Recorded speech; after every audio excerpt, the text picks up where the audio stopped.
Hey, this is MotoPat. I did another ride this fall and I wanted to kind of tell you about it. Day one was Colorado Springs to Moab, Utah. So let's get started.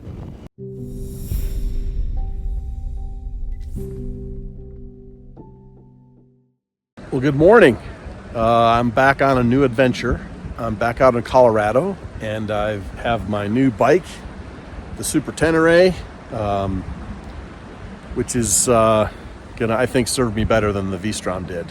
When you're used to 1200 cc's, 650 doesn't cut it. So now I have like two bikes that are both 1200s, one in the east, one in the west. And so just on cruise ships, they do these things called reposition cruises, and they'll move ships from one part of the world to another because of the weather. And that's what I'm doing. So this whole trip is a repositioning ride to get the bike from Colorado, where it's very chilly this morning. It was in the 40s this morning in Colorado Springs, and I'm moving it to Phoenix for the winter, so I can keep riding and flying and riding and exploring and all the rest of it. So, US Highway 50 was created in 1926 as part of the original highway system. It runs from Sacramento, California to Ocean City, Maryland, and is 3,073 miles in total length. The interstates were constructed much later and are mostly separate from this route. It generally serves as a corridor south of I-70 and I-80 and north of I-64 and I-40.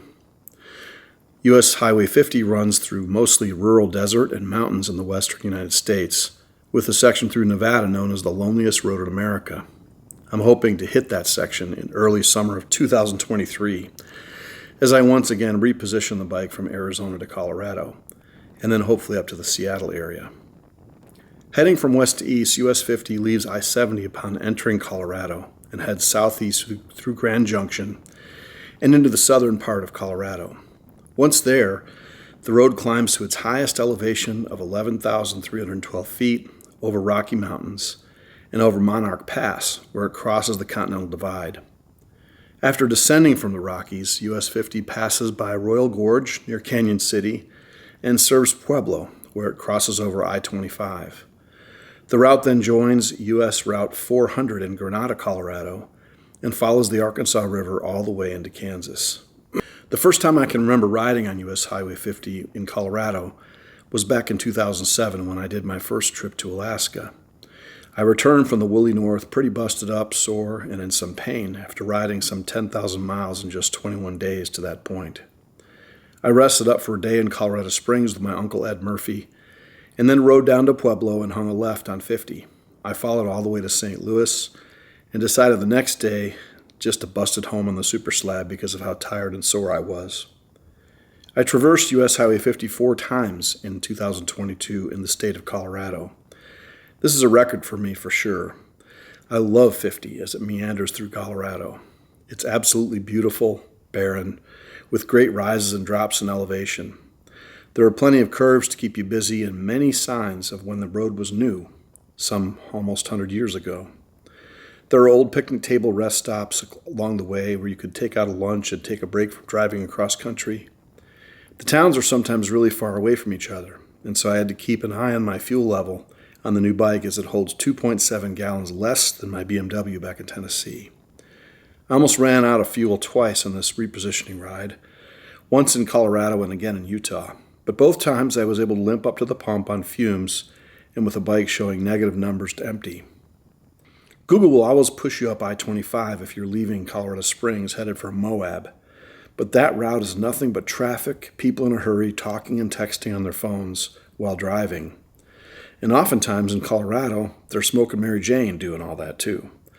So I left Colorado Springs, headed south on Nevada Avenue, which eventually turns into Colorado 115, and just past the town of Penrose, named for Spencer Penrose, I got on 50, headed west.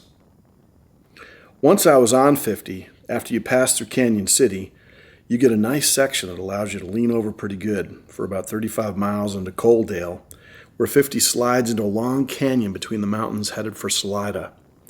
You pass over 285 in Poncha Springs, and now you're lined up for the big pass at Monarch. By the way, 285 is awesome as well.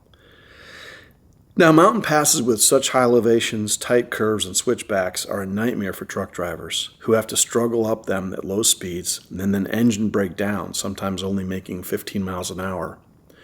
Flatlanders and cars often overheat their brakes, not knowing how to downshift.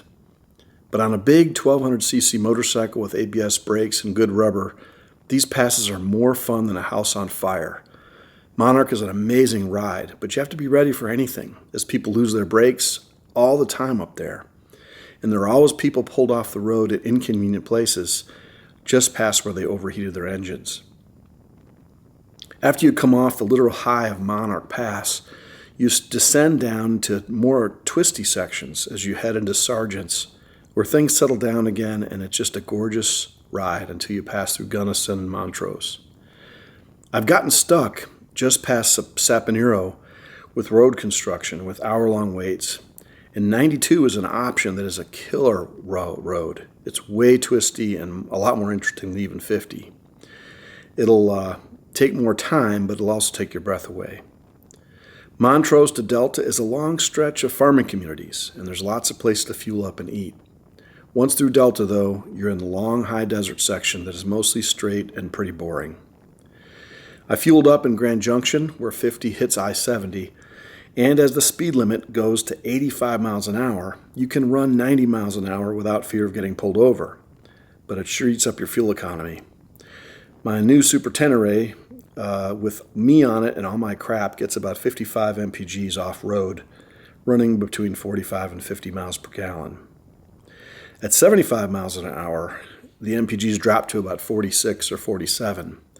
At 90, you're getting mid-20s, but it's fun after going mostly slow all day.